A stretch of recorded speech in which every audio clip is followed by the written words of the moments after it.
Ya, entonces en la clase pasada estábamos viendo algunos conceptos importantes que tenemos que tener en claro cuando vamos a trabajar con circuitos. Em, ¿Qué cosa es el campo? O es una fuerza eléctrica que actúa sobre una carga puntual en un punto determinado del espacio. En general, bueno, uno habla de líneas de campo y si ustedes tuvieron algunas clases de electromagnetismo, han visto esto y vieron cómo calcular el campo usando esferas con la ecuación de Gauss. Si no lo vieron, no importa porque no lo vamos a usar en este curso. Pero esa teoría existe. Entonces, hay líneas de campo entre pensemos, una batería o dos en este caso, superficies metálicas que estén en diferente carga, una positiva con respecto a la otra, y van a ver esas rayitas y le vamos a llamar líneas de campo. Y están estas rayitas verdes que están horizontales, que son las líneas equipotenciales, y nosotros podríamos ir eventualmente y medir con un tester cuánto vale el campo en ese lugar. Por ahora no vamos a usar esas ideas. También vimos que había parentesco o cierto parecido entre las ecuaciones que nos dan cuenta de la fuerza del campo gravitatorio, cuando tenemos dos objetos de diferente masa, y también que son parecidas con cuando tenemos dos objetos o dos cargas puntuales, por ejemplo, o dos superficies cargadas que tienen diferentes cargas, ¿ya? Y nosotros podemos calcular con esa ecuación, que es muy parecida a la del campo gravitatorio, podemos calcular cuál es la fuerza. Y eso se llama ley de Coulomb. En este curso no vamos a usar eso, pero solamente para recordarles.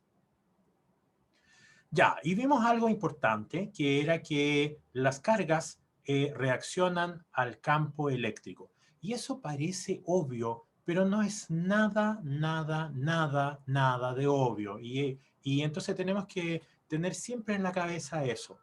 ¿Qué significa esto? Voy a poner otro contexto para pensar. Si nosotros estamos viendo un problema gravitatorio, por ejemplo, aquí tengo un objeto pesado y yo quiero estudiar cómo siente el campo gravitatorio, entonces tengo que ponerlo cerca de algo que ejerza un campo gravitatorio. Aquí en la Tierra estamos bien porque la Tierra es muy, muy pesada con respecto a todas las cosas, entonces hay un campo gravitatorio bastante grande. Eh, pero si yo le pongo un campo eléctrico entre este punto, si me están viendo mi carita, y si no, no importa, si pongo campo eléctrico alrededor de esta botella, no va a cambiar nada, no se van a afectar las propiedades, ¿ya? Entonces, en términos de ecuaciones, ¿qué significa? Las ecuaciones del campo eléctrico no incluyen componente gravitatorio, las ecuaciones del campo gravitatorio no incluyen componentes eléctricos. Entonces, son cosas separadas. Entonces, para ver efectos gravitatorios tenemos que estudiar cosas que tengan un componente gravitatorio, que tengan masa. Si queremos ver cosas en el campo eléctrico, relacionadas con el campo eléctrico, tenemos que ver, y tenemos una carga puntual, por ejemplo ahí, esa pelotita con ese más, tenemos que ponerla entre campos eléctricos para que cambie su comportamiento. Si no, no vamos a ver nada, no va a haber magia. Yo sé que alguno me va a decir, ya, pero yo vi que cuando uno le pone un campo magnético súper grande, levita. Sí, sí, pero no vamos a ver eso en este curso, ¿ya? Y para que levite tienen que ocurrir ciertas cosas. Tiene que haber un campo, la cosa tiene que ser polarizable probablemente. Si no tiene cargas para polarizar, o sea, si no se puede convertir en un dipolo e interactuar con el campo magnético o eléctrico, no va a haber magia. Ya. Vimos dos conceptos importantes cuando vamos a tener circuitos eléctricos: corriente y voltaje. Corriente es el flujo. Voy a llamar a mi amiguito de acá.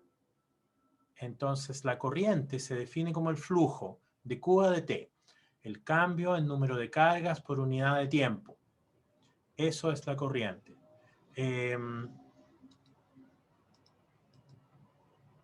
Y tiene unidades, por supuesto.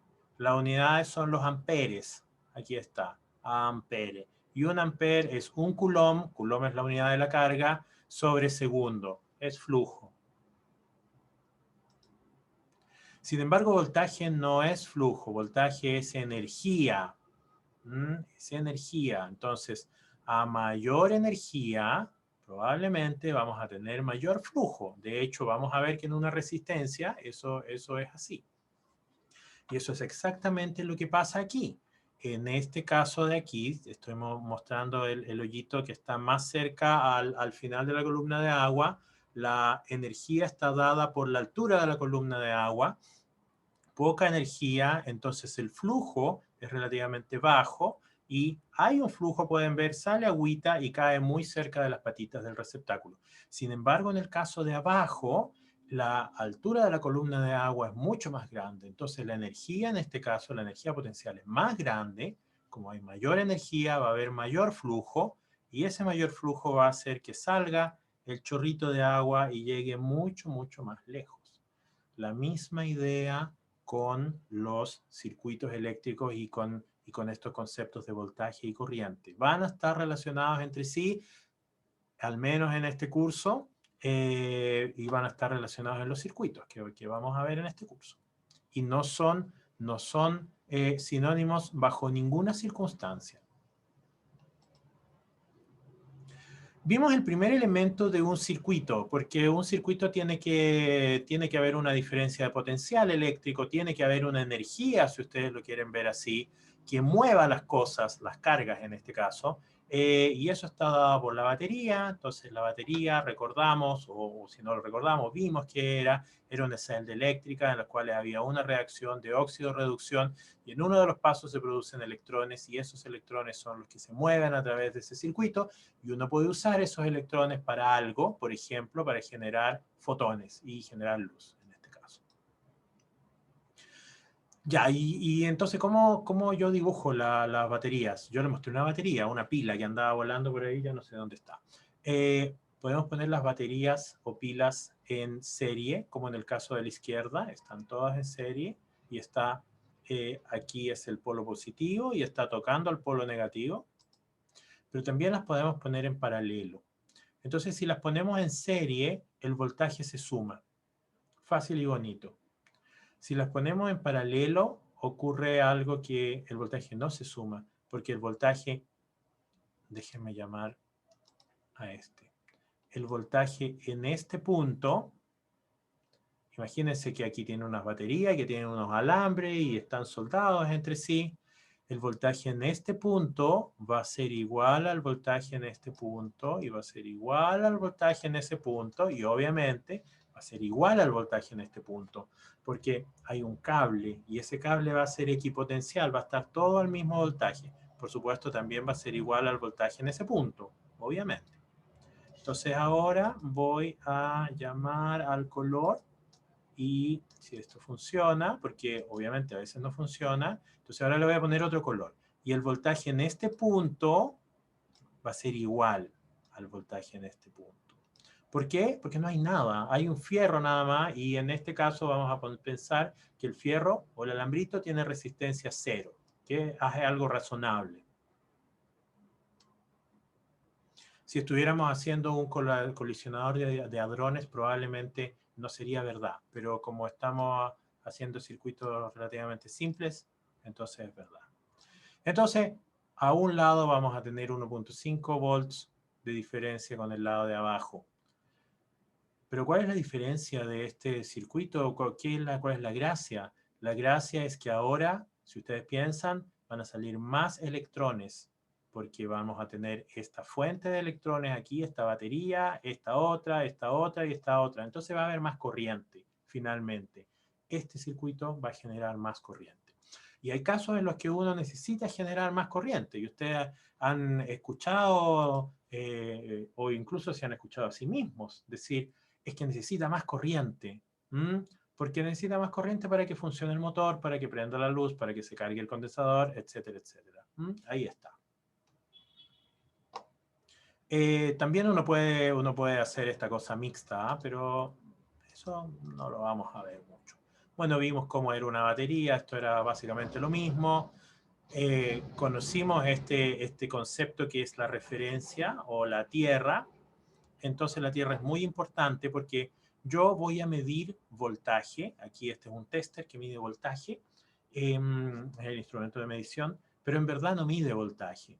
En verdad lo que mide es diferencia de voltaje. Y se buscan en el internet cómo es un tester. Un tester es un aparatito muy parecido a esto, que tiene dos terminales. Hay diferentes tipos de terminales, pero terminan en unas puntitas metálicas, los más conocidos, los más populares. Entonces, vamos a medir el voltaje entre un lugar del universo y el otro lugar, o sea, entre los dos terminales. Y vamos a decir, tenemos que decir arbitrar, y entonces lo que vamos a medir es la diferencia entre un punto con respecto al otro. Y a un punto le vamos a llamar arbitrariamente 0. Arbitrariamente en la cabeza de quien hizo el circuito, ¿ya? Entonces, el que hizo el circuito sabe cómo es la electrónica y sabe cuál es la parte que tiene que ir a 0. Entonces, aquí hay varios ejemplos interesantes. Por ejemplo, tenemos esas dos baterías. Si miramos la diferencia de potencial entre la de más arriba y la de más abajo, va a ser 3 volts. Pero es muy interesante si uno pone la tierra acá entre medio. Entonces, perdón, aquí no está entre medio, está abajo. Entonces, abajo va a ser 0 volts, porque por definición la tierra es 0 volts. Y arriba va a Tengo una ser 3 duda. volts. Sin embargo, Tengo si nosotros ahora ponemos la referencia al medio de este circuito, entonces ahora pasan cosas interesantes, porque arriba, en este caso de aquí, está el positivo, entonces va a haber 1.5 positivo. Sin embargo, aquí lo que pasó es que el negativo es el que no está a tierra, entonces ese va a tener otro voltaje, va a ser 1.5 negativo. Entonces, ahora hicimos algo interesante. Tenemos un voltaje positivo y un voltaje negativo en este circuito.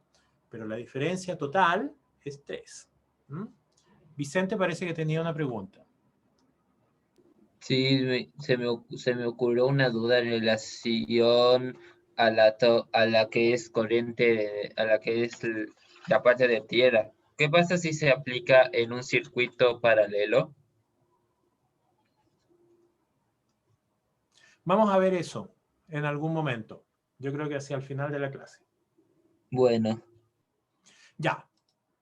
Esto es exactamente lo mismo y creo que se los hablé la otra vez. Podríamos poner estas baterías. Entonces nosotros podemos poner, en lugar de un tester, podemos poner una ampolletita, que es una resistencia. Ya vamos a ver lo que es una resistencia. Entonces, si pasa poco voltaje, va a emitir muy poca luz. Si pasa más voltaje, más luz, más luz. ¿Ya? Entonces, lo que quiero decir es que a mayor voltaje, este de acá tiene 6 volts, ese terminal con respecto al terminal de allá arriba, y eso está conectado, imagínense, solamente ese alambrito con esa ampolletita, nada más, ¿ya? Entonces hay 6 volts, mucho voltaje. Sin embargo, aquí va a pasar solo 1.5. Entonces, obviamente van a pasar menos electrones. ¿Ya? La misma idea si ustedes tienen un circuito hidráulico. A veces es más fácil para algunas personas pensar en un circuito hidráulico. A mí a veces me confunde. Así que esto lo van a encontrar en los libros. Listo. Yo ya les había hecho un spoiler sobre esto. Así que lo vamos a pasar rápido. Bueno, esto es ya exactamente lo mismo que vimos, pero del otro libro. Aquí hay un concepto importante que en este curso no lo vamos a tocar, pero cuando uno hace experimentos y uno hace circuitos en la vida real, tiene que tenerlo en cuenta. Una cosa es una fuente ideal de voltaje, una batería, por ejemplo, eso es una fuente de voltaje. Uno puede hacer una máquina que sea una fuente de voltaje. Todos tienen compu o han visto un compu y todos saben lo que es esto, si es que están viendo mi carita. Si no están viendo mi carita, entonces esto es el transformador. El transformador es una fuente de voltaje. Tiene, si ustedes ven, el pirulín, y aquí, si miramos con atención, no se ve muy bien, pero tiene una parte metálica por fuera. Eso que está por fuera, por definición, es la Tierra, por referencia. Y adentro tiene otro, no se ve, pero todos ustedes lo han visto probablemente, porque han visto uno de estos, o tienen uno, o tienen muchos, ¿ya? Adentro hay un pitutito, eso se llama pin, ¿ah? Ese es el nombre técnico, pero todos le dicen el pitutito, la cosita, el cosito. Entonces, si lo miran con atención, adentro hay un alambrito, un pin, y ahí está el voltaje. Entonces, ese va a ser positivo con respecto aquí a la parte de afuera. Esto no es una fuente ideal, esto es una fuente real. Y una fuente real tiene un problema, y el problema es que tiene una resistencia. Esa cosa rara como con unos dientes que está dibujada ahí es una resistencia, ¿ya? Todos han usado uno de estos probablemente, o usado el cargador del celular, que también es un transformador, y si uno lo toca, está caliente o tibio, disipa calor.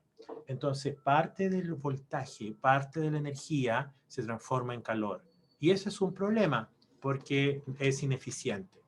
Eso es una fuente real. En este curso no vamos a hablar más que eso, pero es algo que cuando uno hace circuitos de medición para corrientes y voltajes muy pequeñitos, como lo de la célula, son cosas importantes.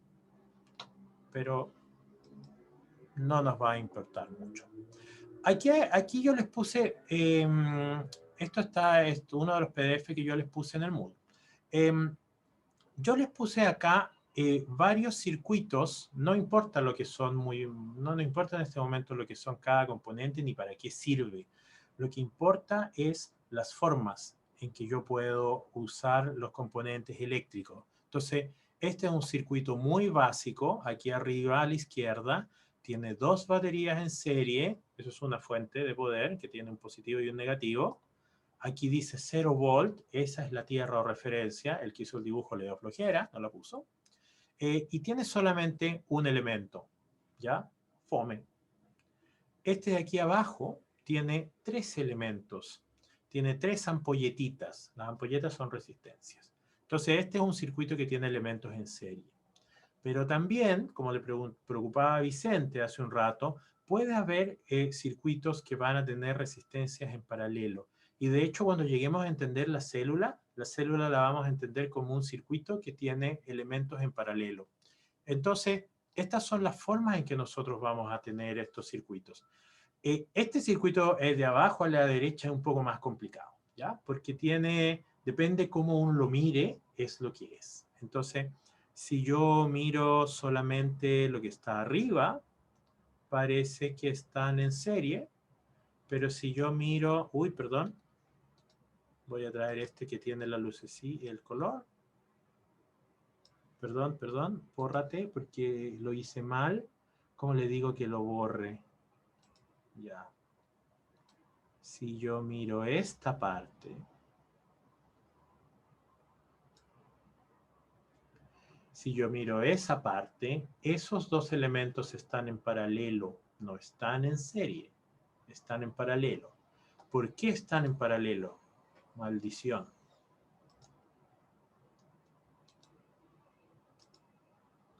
Porque tienen lo que se conoce como un nodo. Esa cosita de ahí, ese punto de unión que tiene varios, es como bifurcaciones. Hay nodos en este circuito, ¿ya? Entonces, piénsenlo de otra manera. Este elemento de acá, esa ampolletita, la podrían poner aquí abajo, sería lo mismo. Y ahí claramente estaría en paralelo, ¿ya? Entonces, en la vida real uno va a tener circuitos que estén en serie, en paralelo, y la mayoría van a ser mixtos. Entonces, ¿cómo diablos voy a pensar ecuaciones? Porque ya por ahí escuché la palabra ecuaciones. Entonces voy a tener que resolver estos circuitos. Voy a tener que simplificarlos, ¿ya? Y en electrónica eso es lo que se hace. Hay que simplificar los circuitos y buscar lo que se llama el circuito equivalente.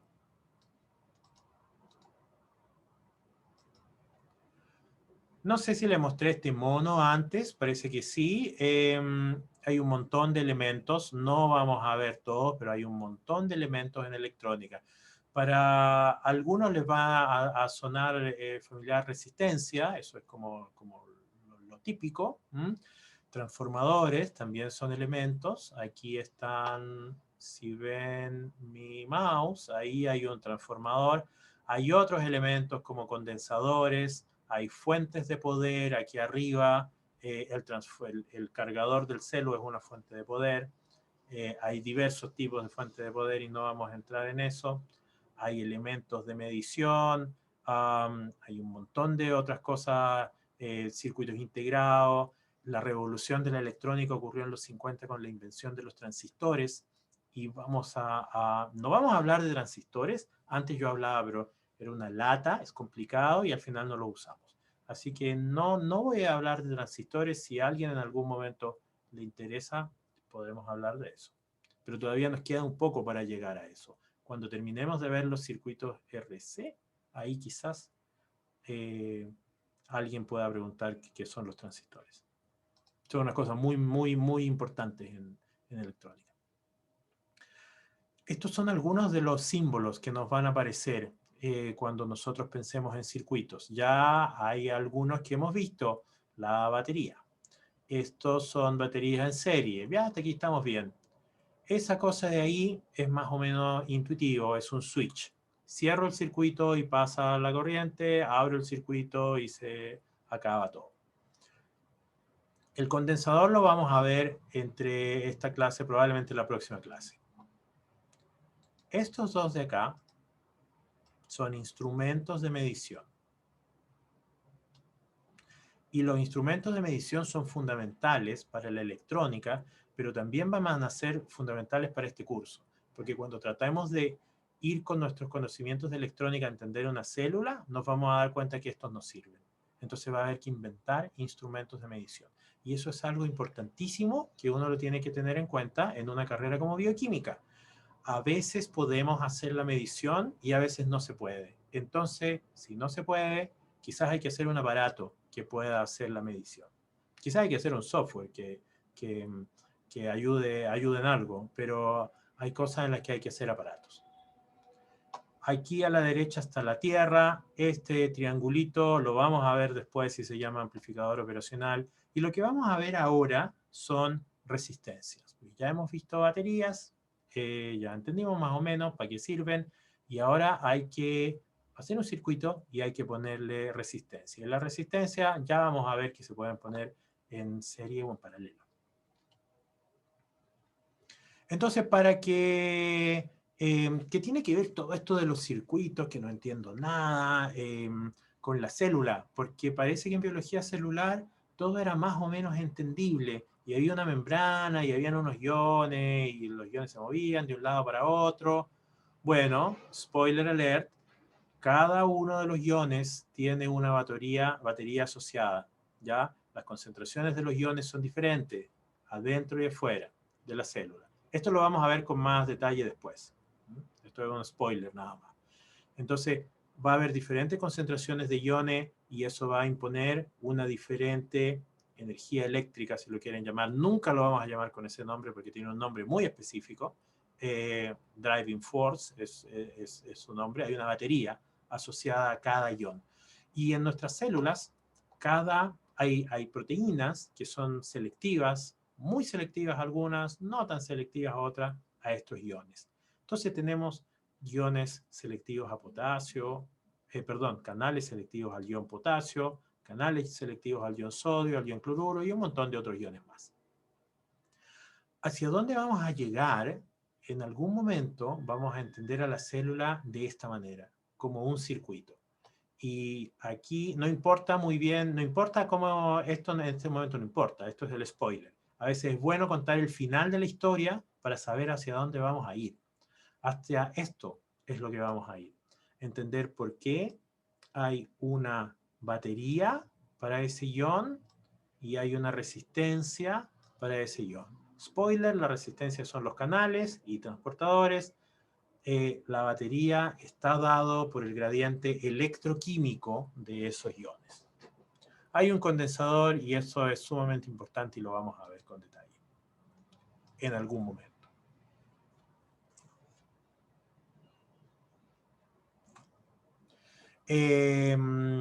Voy a tomar agua.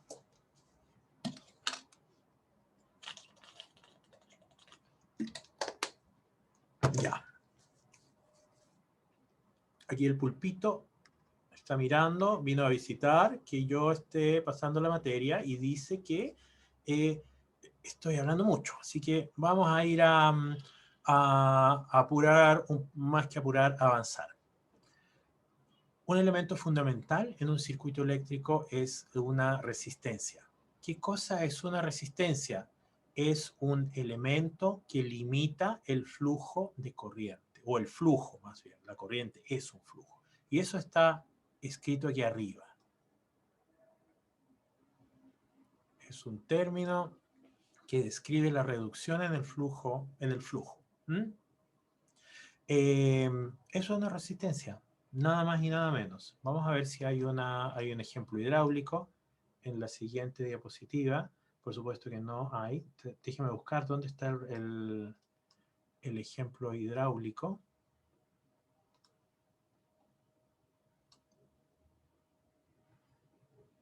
No hay ninguno. No importa, a veces es mejor así.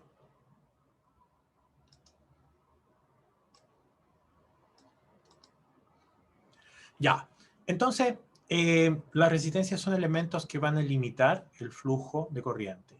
Entonces, o el flujo más bien, o la corriente, porque el flujo de corriente es redundante. Así se denota como esa cosa aserrada. Hay otra notación que va a salir en una diapositiva más allá. Entonces, ¿cómo funciona esto? Hay electrones en este caso, y esos electrones chocan con átomos y eso hace que salte un electrón y luego se mueva y salte otro y se mueva y hay un flujo de electrones. Recuerden, no es el mismo electrón que se mueve, ¿ya? Es que van haciendo saltitos y cada uno va recorriendo un delta X. ¿Por qué yo quiero limitar esta cosa? Porque ahí van a pasar cosas interesantes y yo voy a poder hacer cosas súper interesantes, ¿ya?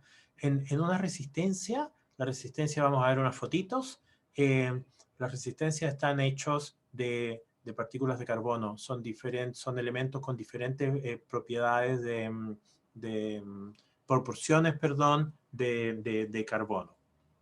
Entonces, ¿cómo se ve una resistencia? Porque ya quiero saber de qué me está hablando. Esas cositas yo las he visto. ¿Sí? ¿Alguno ha visto esas cositas?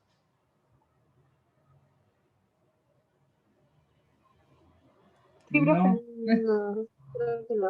Sí, es una forma de indicar cuánto es la resistencia de un resistor específico. No se dice resistor en español, se dice resistencia. Es un código de colores que Sí, pero nos no estoy cuentan hablando... Sí, pero calma. No estoy hablando del código de colores. Estoy hablando solo de la foto de la izquierda. La pregunta es, ¿han visto eso o no? No es, ¿qué significan esos colorcitos?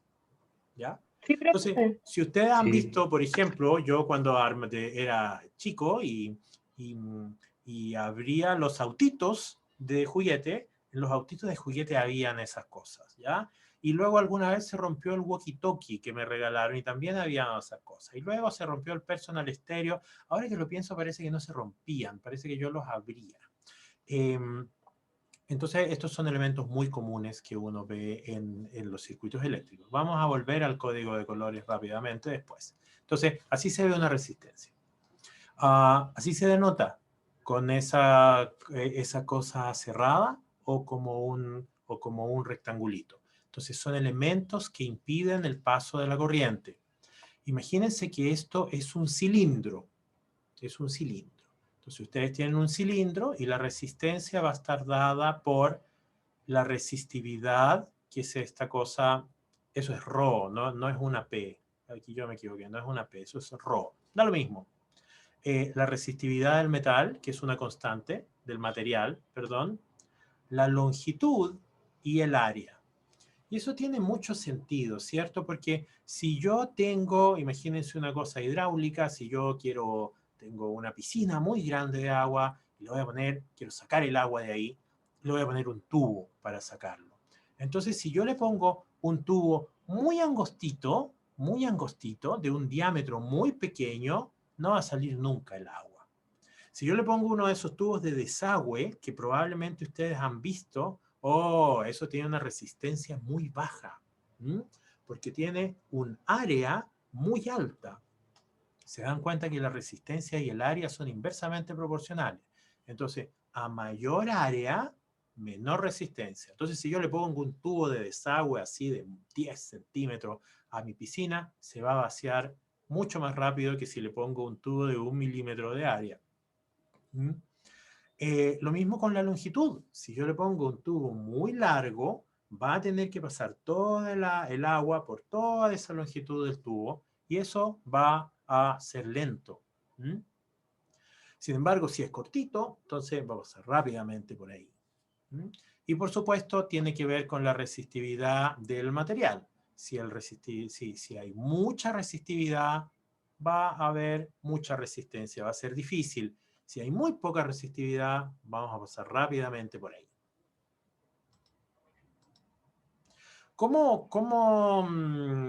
Ahora un poco de ecuaciones, y esta es la ecuación más importante que vamos a ver en este curso, y es probablemente la ecuación más importante de toda la neurofisiología, la ley de Ohm. La ley de Ohm es una relación empírica, eso significa que no puedo demostrarla. El señor Ohm la encontró haciendo experimentos, y se dio cuenta que si él investigaba, no hizo particularmente estos experimentos, él midió flujo, ya en lugar de corriente, porque esto era muy antiguo. Lo que nos damos cuenta si tomamos cualquier material, cualquier resistencia, es que si nosotros cambiamos el voltaje, ese es el eje de la B corta, cambiamos el voltaje, nosotros podemos medir la corriente. Recuerden, voltaje es energía, es cuánto vamos a empujar el agua para que salga por el hoyito de la piscina. La corriente es el flujo, cuántos ml van a salir de esa piscina. Entonces, hay sustancias, hay varios tipos de sustancias que tienen un comportamiento lineal. O sea, a mayor voltaje, mayor corriente. Perfecto. Fácil y bonito. Esto ¿cómo lo puedo pensar? Lo puedo pensar como que tengo un cilindro y en este cilindro hueco, por supuesto, yo voy apretando, poniendo presión sobre este cilindro y mientras más presión tengo, va a haber una mayor salida de agua. Y va a ser lineal, fácil y bonito.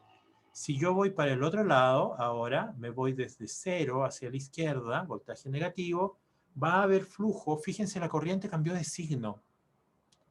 Cambió de signo. Aquí era positivo.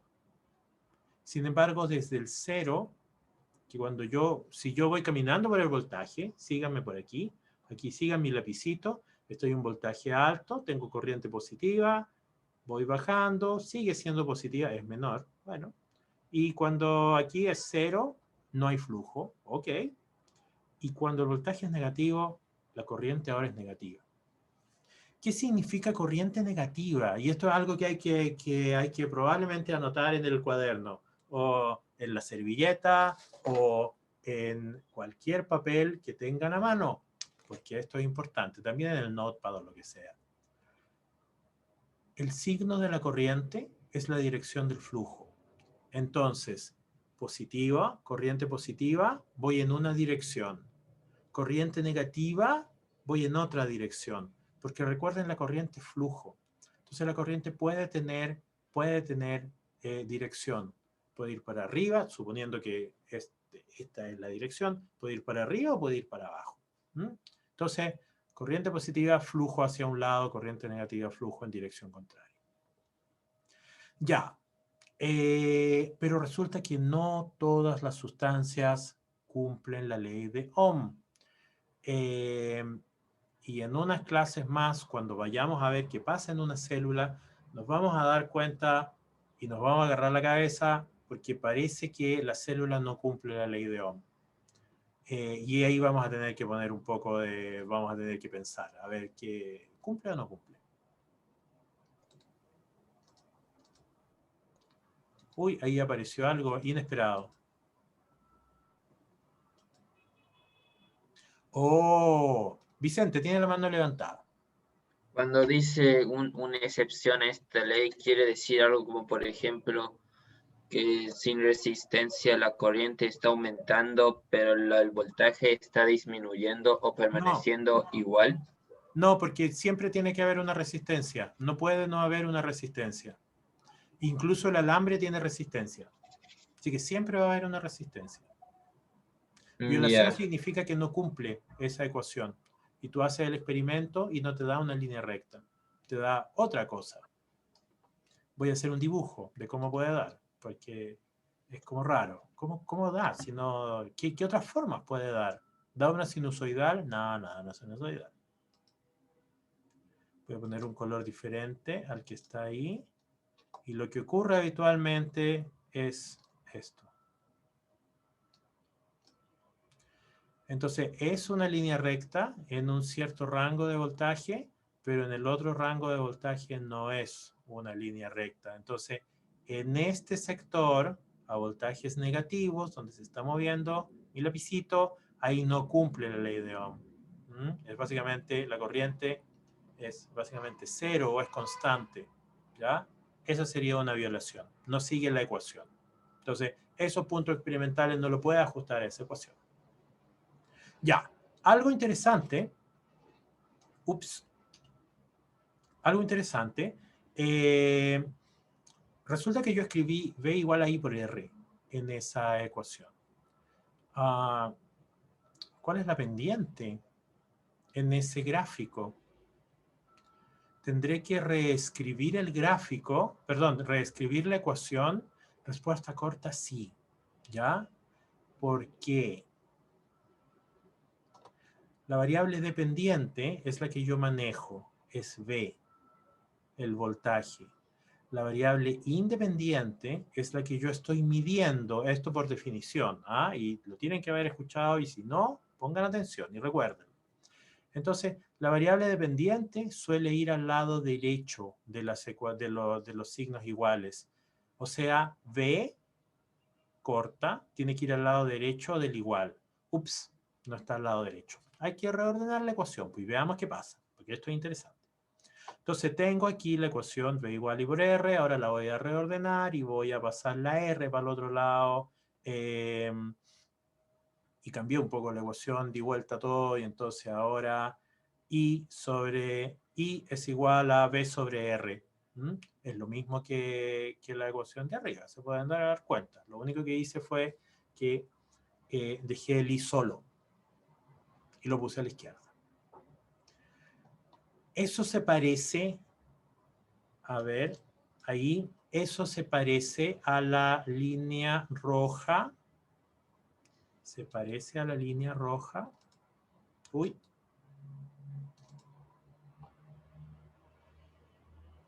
Esto es una línea recta, esa ecuación. I es igual a V sobre R. ¿Cuál es la pendiente de esa ecuación?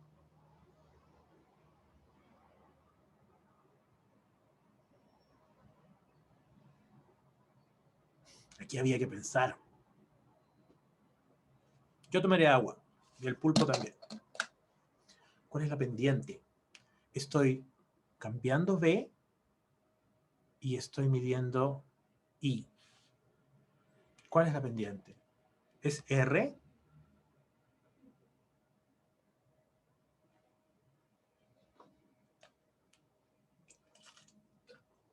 Se quedaron todos dormidos. La pendiente es 1 sobre R. El 1 es imaginario. Eso es la pendiente en esa ecuación, porque estoy mirando V, que es la variable independiente, e I, que es la variable dependiente. Entonces, 1 sobre R es la pendiente. Entonces, la pendiente de esta curva roja es 1 sobre R. Pero qué cosa más latera, ¿no? ¿Qué pasa si yo hago una sustitución y me invento algo? En lugar de la resistencia, voy a inventar este valor que se llame conductancia. No lo anoté, tienen que anotarlo ustedes. G es conductancia. Entonces voy a definir a G como 1 partido en R. Entonces ahora yo reescribo esa ecuación y ahora me queda como que I es igual a G por B. Y entonces todo esto para decir que la pendiente de esa curva es 1 sobre R o G. G es conductancia y es algo que nos va a salir varias veces en este curso cuando nos vayamos a la célula. Aquí en el circuito eléctrico no nos va a salir mucho, va a ser algo fome. En la célula va a ser muy interesante y nos va a salvar la vida. Ya, entonces, así son las resistencias. Como dijo Vicente, hay un código de colores porque uno si mira los circuitos, uno no entiende nada porque no hay numeritos y hay un código de colores, entonces esto no nos importa, esto es anecdótico más bien. Entonces, así se lee, hay varias bandas, la primera banda, la segunda, la tercera y la cuarta. Entonces, cada una hay un código de colores. Entonces, 0, negro significa 0. Café significa 1, rojo 2. Entonces, ¿qué significa? Si la primera es negro, eso es un 0. Si la segunda es rojo, esto es un 2. Si la tercera es verde, la tercera multiplica. Esto no lo voy a preguntar en la prueba ni mucho menos, pero es para que sepan. Entonces, era 2 por el rojo y 3 por el 10 a la 2. Entonces, 2 por 10 a la 2, eso es 200. Y esa resistencia tiene 200 ohm. La cuarta banda es la tolerancia. ¿Qué tan mala? ¿Cuál es el orden? ¿Cuál es el porcentaje de error de eso? Entonces, dependiendo del tipo de aplicación que uno tenga, la tolerancia va a ser muy pequeña y esas van a ser muy caras, menos de 1% de tolerancia, o 10% de tolerancia y esas van a ser muy baratas y en el AliExpress van a valer $1 por kilo. 10% no es tan malo, la mayoría de la electrónica que uno usa tiene esa tolerancia. Hay unas resistencias, sí, y era corriente. Estoy mirando el chat. Hay un par de resistencias interesantes en la vida biológica, cuando uno quiere hacer mediciones. Hay una resistencia que se llama fotorresistor, se llama en español. No sé cuál es el nombre. Hay resistencias, esto es una superficie que cambia su resistencia cuando le llegan fotones. Esto es muy interesante. Entonces, si le llegan fotones, esos fotones interactúan con los átomos, hay un cambio en el nivel, en los orbitales, en esos átomos, y ahora eso va a cambiar la resistencia de esto. ¿Ya? Entonces, ¿y para qué me sirve esto? Chuta, está pasando la ambulancia, perdón. Perdón, hay mucha bulla.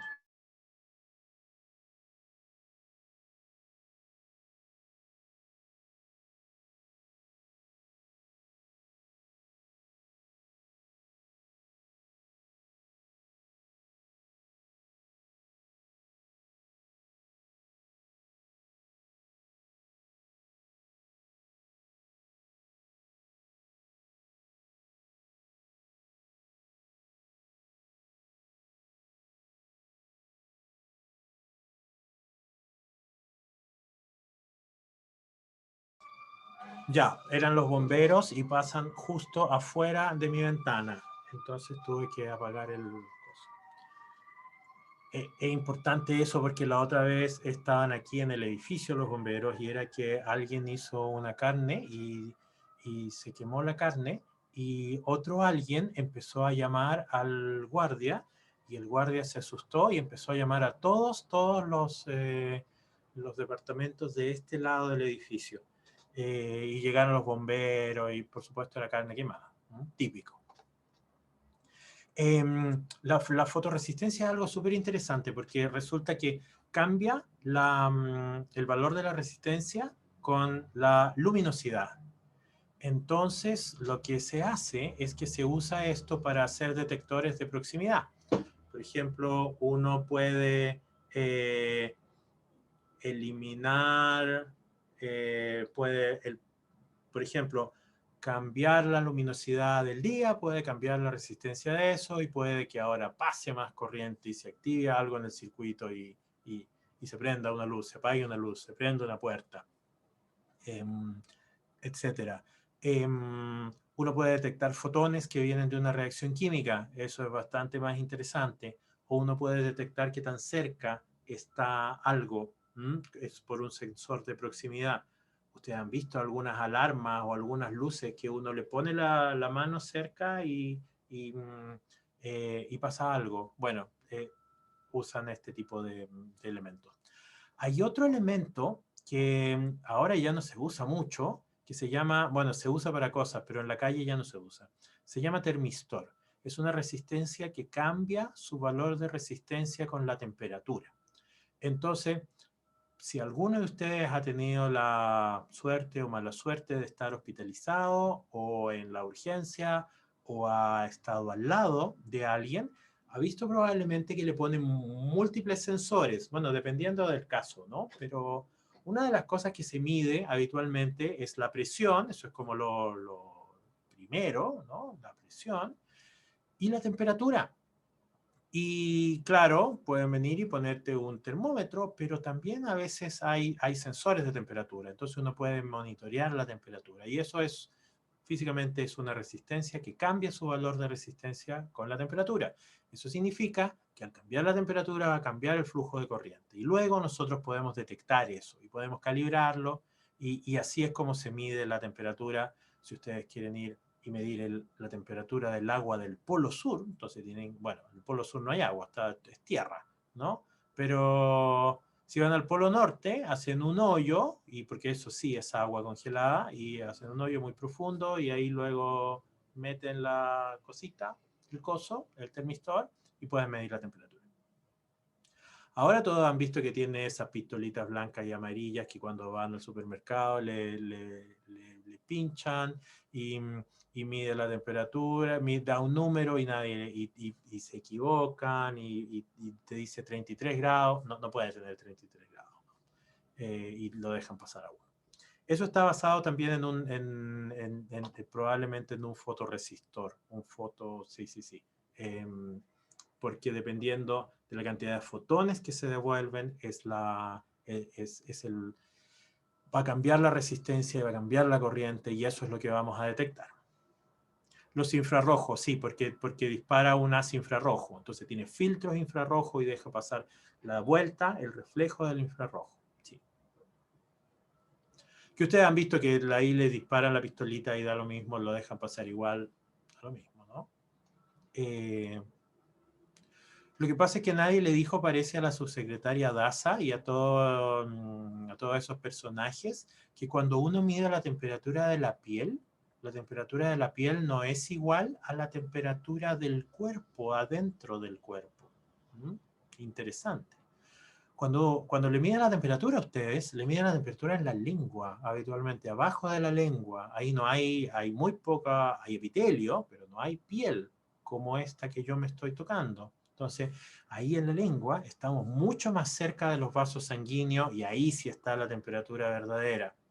El otro lugar es la axila. La axila aparentemente hay menos piel y ahí da una temperatura bastante buena. Si ustedes se miran en la frente, por aquí pasan muy pocos vasos sanguíneos grandes. Hay vasos sanguíneos muy pequeñitos. La piel también tiene un impacto en esto de la temperatura. Entonces, la temperatura de la piel es habitualmente 2 grados menos de la temperatura corporal. Así que eso que mida 35 grados o 36 cuando van al supermercado, tampoco está tan mal. Lo que pasa es que había que decirle a la subsecretaria Daza cuál es el rango que uno espera en los humanos. Por eso ahora se cambió la muñeca. ¿Sabe que la verdad? Le voy a decir la verdad, no lo sé. Probablemente la muñeca es mejor porque aquí en la frente uno anda transpirando habitualmente y quizás la muñeca transpira menos. Quizás la muñeca es más fácil en el sentido de que si hay una persona que es la que tiene que hacer el procedimiento de medición, uno le pone la muñeca, estamos lejos. Pero si me tiene que pistolear aquí, estamos cerca, entonces mejor la muñeca. Pero en verdad no lo sé. He hablado muchas cosas, me he pasado mucho tiempo y no hemos avanzado mucho. Hay otro tipo de resistencias. Todos ustedes han subido el volumen de una radio. No estoy hablando de la radio Bluetooth que tienen, ni tampoco estoy hablando del celu. Estoy hablando de una radio como estas. Y esta radio no se ve muy bien. Tiene ahí unas cositas, tiene unas rueditas y al mover esa ruedita aumenta el volumen o disminuye el volumen. Esa ruedita está asociada a este elemento que está aquí que se llama potenciómetro. Y el potenciómetro no es nada más que una resistencia variable. Entonces el potenciómetro tiene tres patitas, son la resistencia cero y la resistencia final, y entre medio es la patita que uno usa, da lo mismo todo esto. Entonces, al variar la resistencia, al mover esta cosita, uno va cambiando la resistencia. ¿Cómo? No es tan difícil. Imagínense que esta es una resistencia, este lápiz, si es que están mirando mi carita, aquí abajo está el 0, y si yo voy moviendo esta puntita, si estoy muy cerca de aquí abajo, la resistencia va a ser muy poca, porque voy a tener muy poca longitud. Pero si me voy alejando, ahora va a haber más resistencia. Y si llego al final, la resistencia va a ser completa. Entonces, así es como funciona un potenciómetro. Entonces, al cambiar ustedes, cuando cambien una radio con una perilla, lo que van a estar haciendo es cambiando la resistencia y eso va, por supuesto, a cambiar la corriente que pase por ahí y le va a llegar más corriente al parlante y ahora va a sonar más fuerte. ¿Esas radios existen? Por supuesto que existen. Yo tengo una aquí. Mete una bulla fea. Sí, muchas radios, los equipos de música todavía tienen eso. Los botones, eso es otra cosa. Hay otro tipo de resistencia variable que se llaman trimmers, que uno no los ve en la vida real, esos están solamente adentro de los aparatos electrónicos y es exactamente lo mismo, una resistencia variable. Todo esto es para decirle que uno puede con su manito cambiar la resistencia.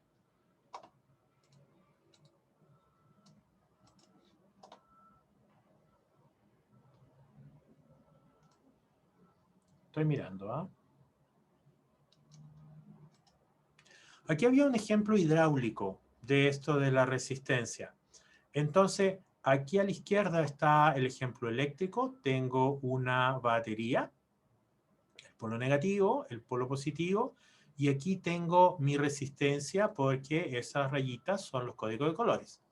Entonces, hay un concepto interesante e importante que es, ¿no se ve la batería? Lo de la izquierda. ¿No? Es como un cuadrado que lo tapa, profe. Sí, como... Ya, vamos a ver. Tiene una ventana encima. Ahí sí, ahí sí, ahí ¿Ahora? sí. Ya. Era el zoom que nos llevamos pésimo con el zoom. Entonces, tengo una batería y una resistencia, nada más. Hay un concepto importante que se llama carga. ¿Cuál es la carga del circuito? Es básicamente el valor de la resistencia. Entonces, ¿puedo ir yo y medir el voltaje en la resistencia? Sí, claro, y eso uno lo hace todo el tiempo. Entonces uno pone aquí a un lado de la resistencia el tester y lo compara con el otro lado de la resistencia. Y ahí está. Entonces, ¿pero qué pasa? ¿Qué pasa si nosotros ponemos un circuito hidráulico? Y aquí sí sirve un circuito hidráulico. En este circuito hidráulico tenemos esta cosa que es una bomba que está metiendo presión, entonces está presurizando esto. Aquí tengo la carga, que es este aparatito, que es un engrosamiento nada más. Podría ser un angostamiento y sería mejor incluso. Entonces va a haber una diferencia de presión entre este lado y este otro lado, ¿ya? Entonces, fíjense bien, en esta parte donde dice alta presión, es donde está en negro porque está isopotencial o equipotencial. Está todo al mismo valor, ¿ya? Entonces, si yo mido la presión en cualquier punto de esto donde se está moviendo el mouse, la presión va a ser igual. Si yo mido aquí abajo, que va a ser la parte de baja presión, porque el aparato que aprieta está ahí arriba, las aspas, va a ser igual, equipotencial, en cada lugar. ¿Dónde cae? ¿Dónde cae la presión? ¿Dónde está la diferencia de presión? La diferencia de presión no está en las mangueritas, va a estar aquí en la carga, en la resistencia, en este caso, ¿ya? Entonces, aquí es donde va a ocurrir la magia. Entonces, vuelta a nuestro ejemplo de la vida electrónica, la magia va a ocurrir aquí. Entonces, uno podría hacerse una pregunta, ¿entonces yo puedo medir una diferencia de potencial entre un lado, una resistencia y el otro lado? Claro, claro que puedo. Claro que puedo. Y vamos a hablar de eso la próxima clase. Pero volvamos a la ley de Ohm, y esto es lo penúltimo que les voy a decir, y ya pronto voy a acabar. Como les dije, es una relación empírica. Si la curva IB, esto es de un libro, uno de los libros sagrados de la neurociencia.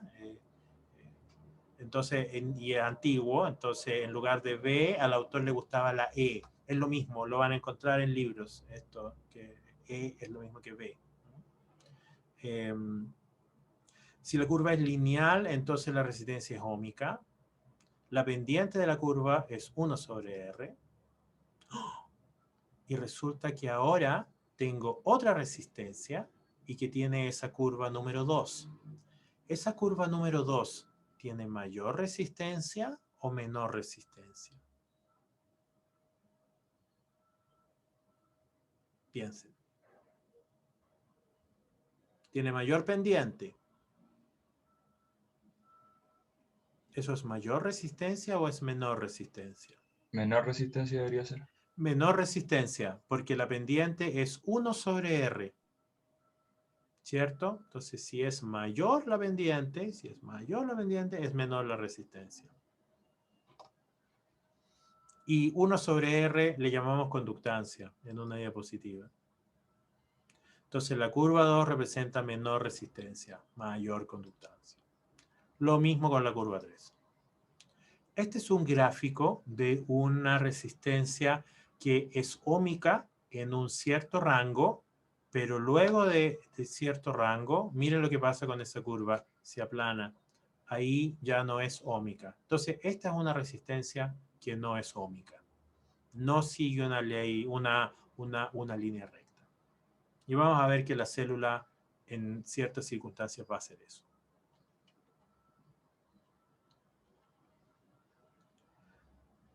Ya, lo último que les voy a decir es que uno puede poner las resistencias en serie y las puede poner en paralelo. Entonces, pongamos una resistencia en serie. Aquí está R1 y R2. Aquí tengo una diferencia de potencial, una pila que le voy a llamar V sub in. Y vamos a... y lo que yo quiero saber, lo primero que quiero saber es qué hago con esas dos resistencias. En circuitos, lo que tenemos que hacer con resistencias y con todos los elementos es simplificar. Porque yo voy a querer calcular cuánto vale la corriente en este circuito y voy a querer calcular otras cosas, a veces la potencia, quizás tengo que simplificar el circuito, ¿ya? Entonces, ¿qué hago cuando tengo dos resistencias? No vamos a entrar en el detalle de la derivación, pero el resultado final es que cuando yo tengo dos resistencias o n resistencias, la resistencia equivalente es la suma algebraica. Si tengo R1 y R2, la resistencia equivalente va a ser R1 más R2. Fácil y bonito. Entonces, aquí está explicado eso. La resistencia equivalente, o sea, yo en mi cabeza puedo pensar que en este circuito funciona como solo una resistencia y tiene un valor que es R1 y R2. Fácil y bonito. ¿Qué pasa cuando son en paralelo? Cuando son en paralelo la cosa se complica. Y se complica porque si ustedes piensan que de aquí, de esta fuente, viene corriente, viene un flujo de electrones, ese flujo de electrones se va a bifurcar. Entonces se va a bifurcar hacia el lado R1 y aquí hay una corriente 1 y hacia el lado R2 y aquí hay una corriente 2. Entonces la cosa se hace más complicada. No vamos a entrar en el detalle de cómo uno llega a esta fórmula final.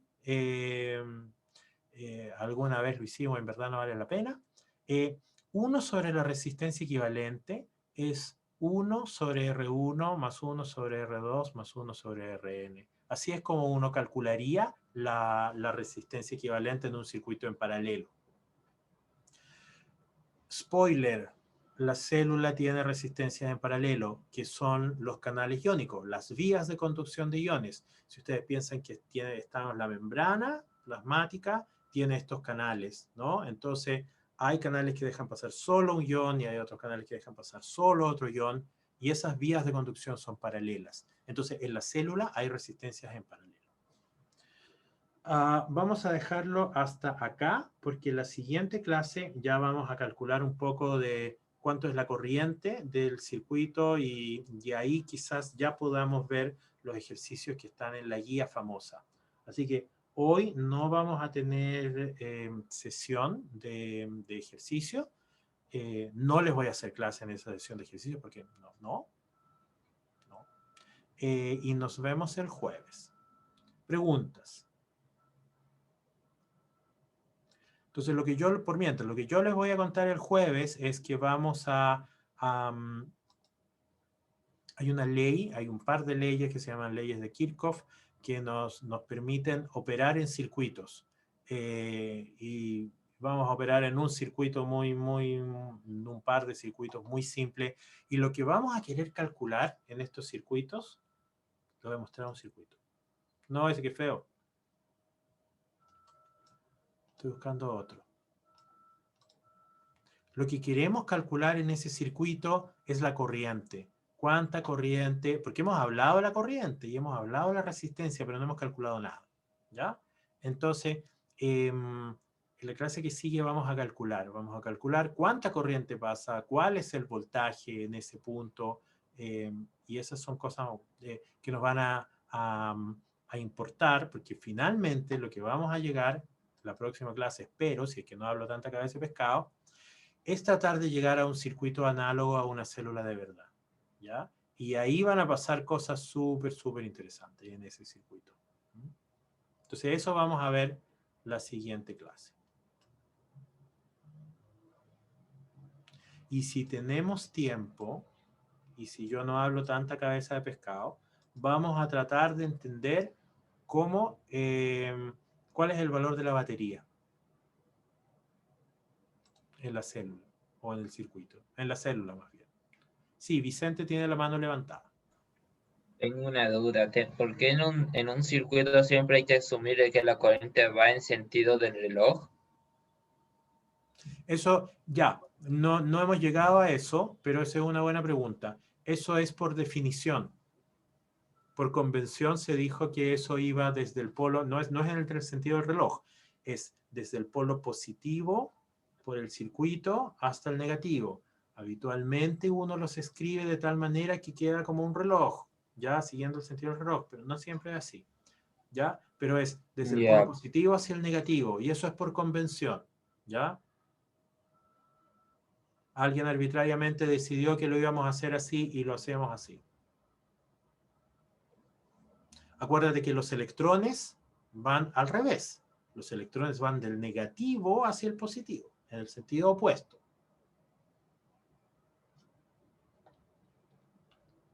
Más preguntas.